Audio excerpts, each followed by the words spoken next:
కానీ అక్కడ అంటే చిన్నప్పుడు ఇలాగ పిల్లలు ఎక్కడైతే వస్తారో అలాగా అంటే క్యాథలిక్ చర్చెస్ ఉంటాయి కదా, అలాంటి చర్చెస్కి వెళ్ళేదాన్ని. జస్ట్ వెళ్ళి అక్కడ చాక్లెట్స్ కేక్స్ తీసుకొని వచ్చేసాను అంతే, కానీ ప్రార్థన చేయడం అలా ఏమి కూడా నాకు తెలియదు అనమాట.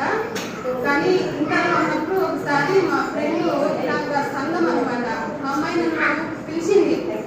ఇంటర్ ఫస్ట్ సెకండ్ ఇయర్ అనుకుంటా పిలిచింది, వెళ్ళాను. కానీ అంటే అప్పుడు ఇంట్లో ఏమో అబ్జెక్షన్ చెప్పేవారు కాదనమాట, చర్చికి వెళ్ళినా కూడా వెళ్ళాను. కానీ అక్కడ ఆరాధన చేసేదంతా చూసి కొంచెం అక్కడ ఆరాధనలో పడిపోతా ఉన్నారనమాట. అదే అప్పుడు నాకు కొంచెం భయం వేసింది, ఏది నా పడిపోతా ఉన్నారే ఏమి వేసి అంటే ఆ సగంలో నుంచి లేచి వచ్చేసాను. అంటే దేవుడు ప్రణాళిక అప్పుడే ఉందేమో నాకైతే తెలీదు. అమ్మాయి చాలా భక్తిగా ఉండేది, ఎంత భక్తిగా ఉండేది అంటే అసలు అమ్మాయి దేవుడు అంటే అసలు చాలా సైలెంట్గా కామ్గా ఉంది అనమాట. అలాంటి అమ్మాయి నన్ను ఆహ్వానించింది. కానీ అప్పుడు నేను భయంతో అలాగ జరగడంతో భయపడి వచ్చేసాను అనమాట. సగంలోనే వచ్చేసాను, తనకు కూడా ఆరాధనలో ఉండింది, నేను వచ్చేసాను. తర్వాత ఈయన నాకు పరిచయం అయ్యారు అనమాట 2006లో. మా ఇంటి పక్క సందులోనే రూమ్లో రెంట్కి ఉండేవారు, డిప్లొమా చేస్తున్నారు అనమాట. అప్పుడు పరిచయం అవ్వడము, మళ్ళీ మా ఇంట్లో ఉంటే ఒప్పుకోలేదనమాట వివాహానికి. బ్రాహ్మిన్స్ కదా, ఇంకా వాళ్ళు పెద్ద మా తాత అక్కడంతా మాది చాలా పెద్ద ఫ్యామిలీ అనమాట. ఎవరు చెప్పినా ఒప్పుకోలేదు. నేనైతే మాకు ఇష్టం లేదు, తర్వాత ఇష్టం అని చెప్పేశారు. ఇంకా సరే అనేసి మేమిద్దరం వివాహం చేసుకునేసాము.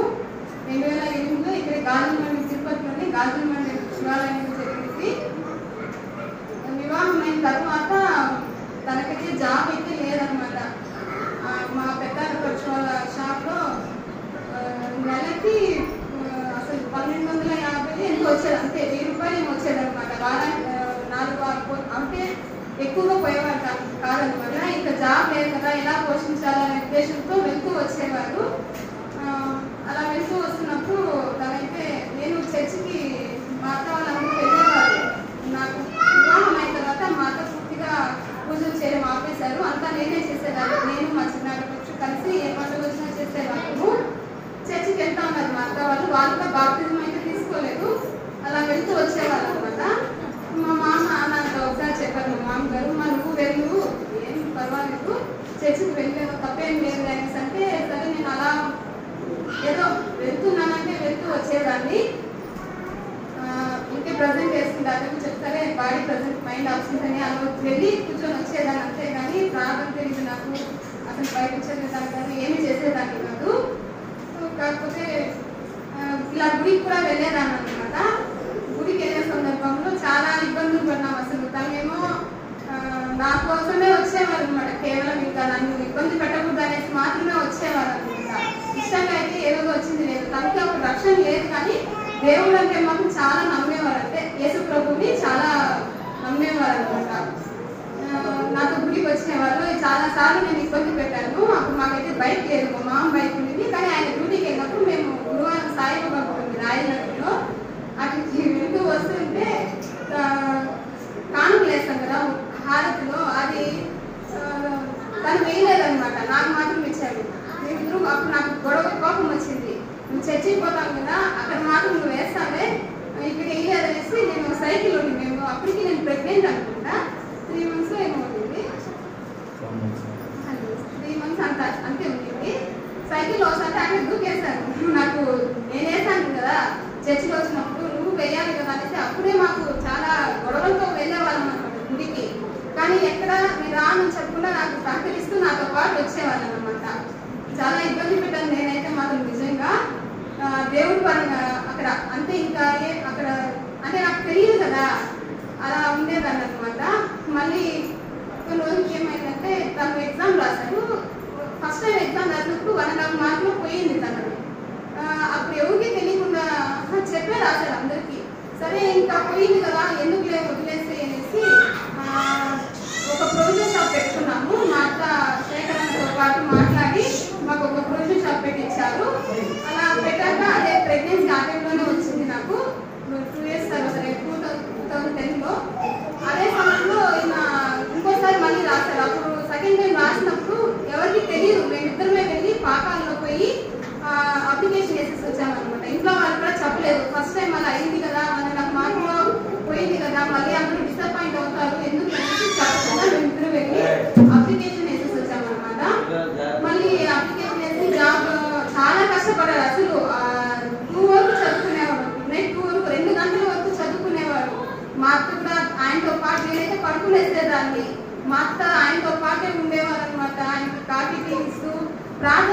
వాళ్ళు ఎక్కువగా బాగా ఎంకరేజ్ చేస్తూ వచ్చినారు. మా అక్క కూడా మళ్ళీ కొన్ని రోజుల తర్వాత రాశారు, అన్ని సెలెక్ట్ అయిపోయినారు, ఈవెంట్స్ ఎగ్జామ్లో పాస్ అంతా అయిపోయింది, ఎలిజిబుల్ అయ్యారనమాట. కానీ వైఎస్ఆర్ రాజశేఖర్ రెడ్డి ఆ సమయంలో చనిపోయారు కదా, ఆ సమయంలో ఏం చేశారంటే వాళ్ళ డిలే చేసేస్తారు, వదిలేశారు అనమాట. అక్కడికి ఏం పట్టించుకోకుండా చాలా మనసులో కట్టే వదిలేశారు.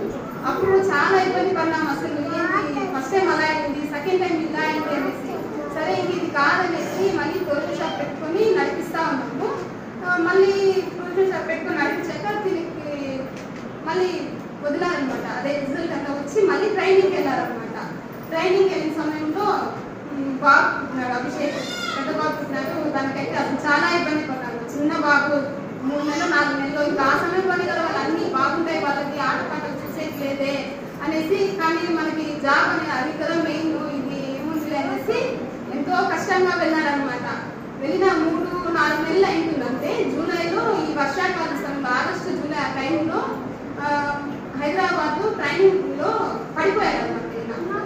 లాంగ్ జంప్ చేస్తారు కదా, ఆ సమయంలో అది ఏమైంది, వర్షాకాలంలో బురద ఉండడం వల్ల ఉంటే అట్టే స్లిప్ అయ్యి దాంతో పడిపోయి కాలు పెట్టేసారు, పడిపోయారు అనమాట. పడిపోయినప్పుడు ఇక్కడ ఇప్పుడు కూడా లెఫ్ట్ లెగ్ చాలా ఇబ్బంది పెడుతుంది తనకి.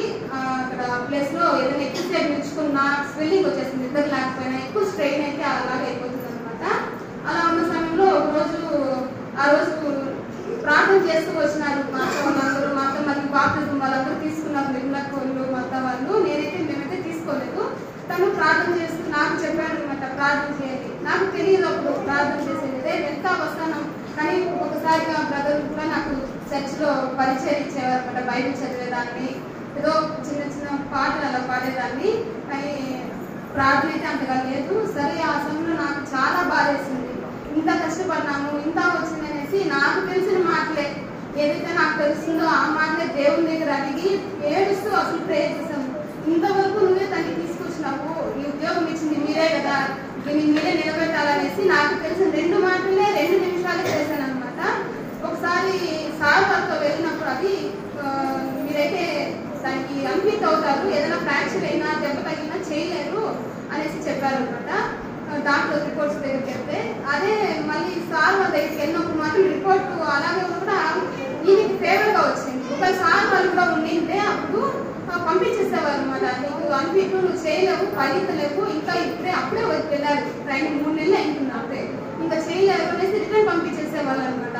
కానీ దేవుడు మా కుటుంబ ప్రార్థన ఫాస్ట్ గారు చేసినప్పుడు అందరి ప్రార్థన విని కూడా దేవుడు మళ్ళీ వాళ్ళ సార్ వెళ్ళినప్పుడు మాత్రము రిపోర్ట్ అంతా నార్మల్గా వచ్చి చేశారనమాట.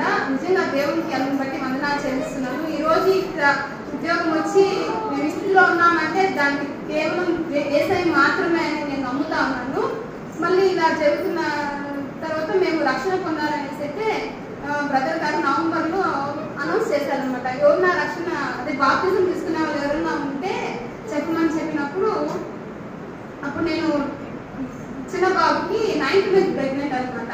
ఇంకా 10 రోజుల్లో డెలివరీ అవుతుందనగా 14వ తేదీ నవంబర్ 14th నేను చెప్పాను బ్రదర్ గారికి, నేను మా ఆయన, మా పుష్పాంటి, మా మామ, ఇంకా నలుగురు కలిసి అందరూ అనుకున్నాము.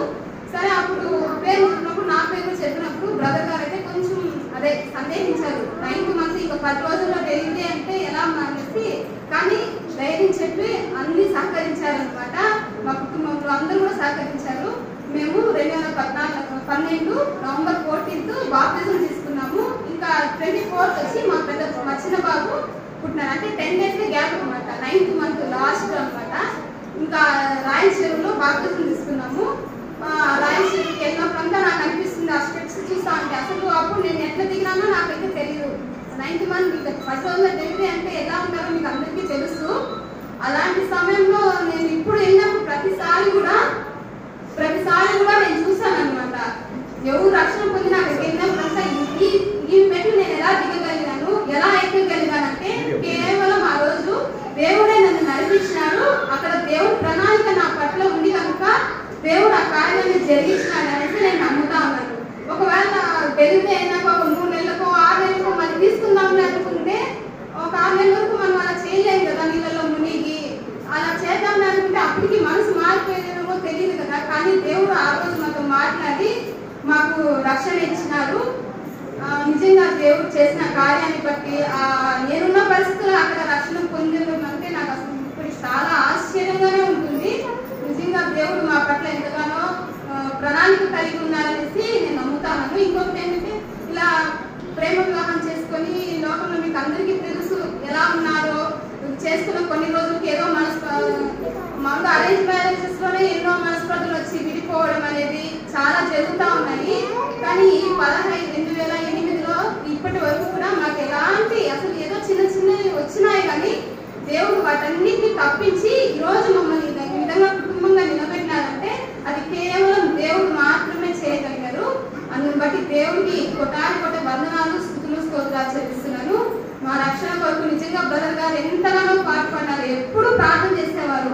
అందుని బట్టి దేవుడు బ్రదర్ గారికి నా 2 వందనాలు, సిస్టర్ గారికి కూడా వందనాలు చెల్లిస్తున్నాను, సంఘం అంతటికి వందనాలు. మా కుటుంబం కూడా, మా అత్తమ్మ కూడా, మా నిర్మలకు కూడా ఇప్పుడు కూడా అంటుంది, నిజంగా ప్రత్యేకమైన దాని వలన నిన్ను చూసినప్పుడంతా నాకు ఋతువులే గుర్తొస్తుంది. ఋతు కూడా ఎక్కడో ఉన్నటువంటి స్త్రీ కదా, ఆమె ఏ విధంగా దేవుడు వేరుపరిచి రక్షణలోకి ఇచ్చినారో నేను కూడా అలాగే చేస్తానని ఎప్పుడూ చెప్తానే ఉంటారు. మా కుటుంబానికి, సంఘంకి, మాస్టర్ గారికి అందరూ కూడా ప్రత్యేకమైన వందనాలు చెల్లిస్తున్నారు.